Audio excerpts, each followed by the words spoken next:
You know that feeling when you want to get up to speed on something important? Yeah, definitely. Maybe it's for work, maybe just curiosity, but there's just so much stuff out there, it feels overwhelming sometimes. It can be like drinking from a fire hose. Exactly. So that's why we're doing this deep dive today. We want to, cut through the noise. Get to the core insights. Yeah, efficiently. We're focusing on Juniper Mist today, looking at key concepts around their cloud architecture and how it works in enterprise networks. Precisely. And for our sources today, we're being really specific. We've got practice questions from the JN0-750 certification exam, Okay. and crucially, the explanations that go with the correct answers. So think of it as a kind of expedited route to grasping the basics of Mist, Right, like a shortcut to the important bit. So our mission today, if you stick with us, which we hope you do. yeah, Yeah. is to pull out the really actionable knowledge on Juniper Mist. Yeah. We'll look at why their cloud approach is beneficial, how they handle user authentication, super important. Then there's their AI assistant, Marvis, how they look after user experience, and what they show you about your actual switches. Sounds like a good plan. Okay, let's dive right in. First up, a sort of foundational question about their architecture. Absolutely. So question 1 from the material.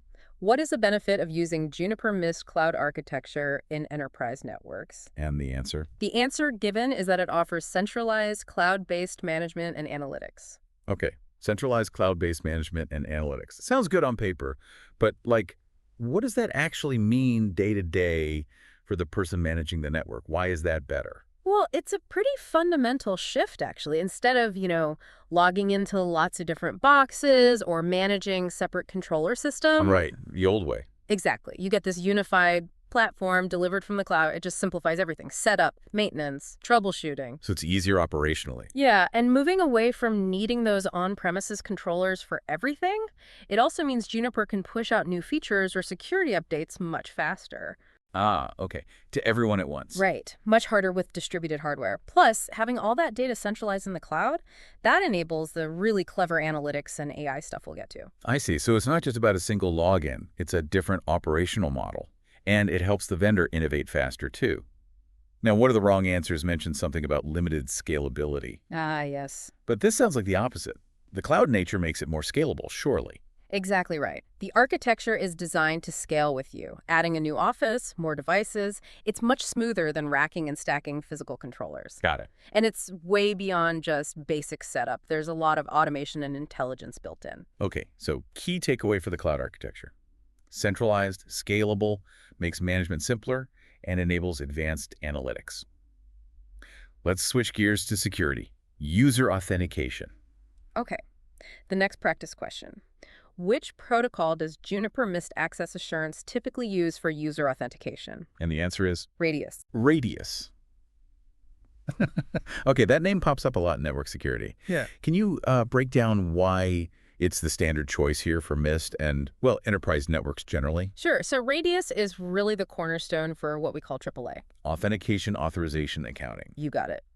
It acts as that central point to check who a user is, figure out what they're allowed to access, and then keep a log of what they did. So it controls the access. It provides that consistent, secure way to manage network access. Technically, it usually runs over UDP for speed, handling those quick auth requests efficiently. Makes sense. And the other options listed in the question, SNMPv3, BGP, OSPF, they're important network protocols, but not for checking user logins, right? That's correct. SNMPv3 is for device management, monitoring health. Yeah. BGP is the big internet routing protocol, connects different networks. Right. And OSPF handles routing inside your own network. They're all vital, but they don't do user authentication. So for Mist Access Assurance, Radius is doing the heavy lifting for security checks. Okay. Secure access sorted. Now let's talk about something that sounds, well, pretty futuristic. Marvis, the virtual network assistant.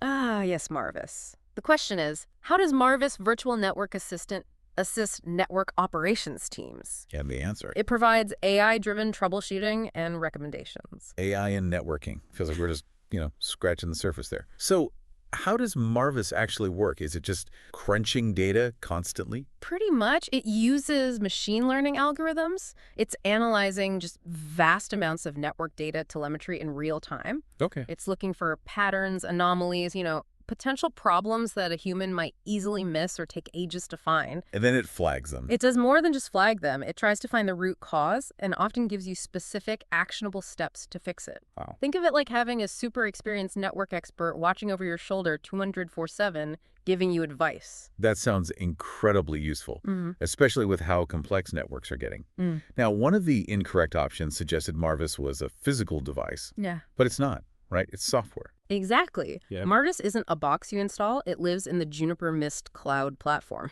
Ah, It's that AI engine processing all the data coming from your APs, your switches, everything else. Its power is in the cloud, analyzing data at scale. got it. So Marvis, intelligent co-pilot for network teams, Mm-hmm. uses AI for proactive troubleshooting. Okay, let's shift to the people actually using the network, the end users. How does Mist help make sure they have a good experience? Good question. The next one asks, which Mist feature allows administrators to set thresholds and monitor user experience in real time? And that would be SLE dashboard. SLE dashboards. Yeah. Okay, SLE. What does that stand for? And what do these dashboards actually show you about user experience? SLE stands for service level expectations. Right. And these dashboards basically let you, the admin, define what good looks like for your users. Like specific metrics. Exactly. Key metrics that directly impact their experience.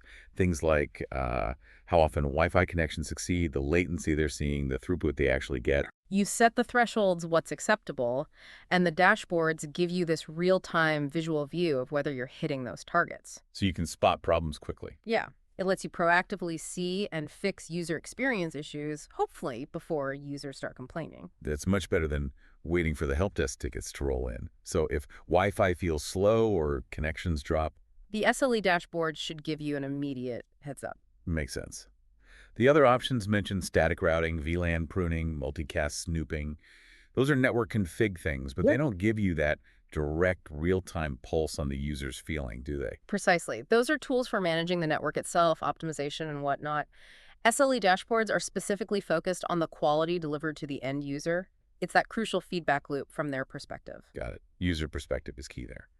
Okay, last area, the wired side, the switches, the backbone of a lot of networks. How does Mist help with their health? Right, the wired infrastructure. The final question in our set is, in the context of wired assurance, what does switch health monitoring include? And the answer points to Detailed PoE metrics and port usage insights. PoE, power over Ethernet and port usage. Seems pretty granular. Oh. Can you elaborate a bit? What kind of data are we talking about and why is it useful? Sure. So with Mist's wired assurance, you really get deep visibility into how your switches are doing. Okay. That includes detailed power over Ethernet info, like how much power devices are drawing, any errors, if you're hitting budget limit. Ah, useful for things like IP phones or cameras. Exactly. And also the status of every single port. Speed, duplex settings, how much traffic is going through, any errors on that specific port. So you can spot a bad cable or a failing device. Precisely. That level of detail helps you find and fix wired issues proactively, like a port suddenly showing tons of errors. Probably need to check that connection. Right. Now, one incorrect option mentioned BGP route flapping. That's a network issue, sure, but not really about the switch's physical health itself, is it? Correct. BGP flapping is more of a network-wide routing stability issue. Wired assurance is focused on the switch hardware, its ports, its power delivery. And another wrong answer mentioned wireless client signal strength, clearly different domain. Yeah, that's wireless. Wired assurance gives you the insights to keep your physical wired network stable and performing well, which is fundamental for everything else. Okay, fantastic. As we see this big shift towards cloud management, towards AI becoming more embedded in networking tools, how might that change what it means to be a network professional? That's a great question. It feels like it's less about just configuring individual boxes now, and maybe more about managing platforms, interpreting data, leveraging these intelligent tools. The skill set is definitely evolving. Definitely something to think about how that evolution might impact roles and skills in the coming years.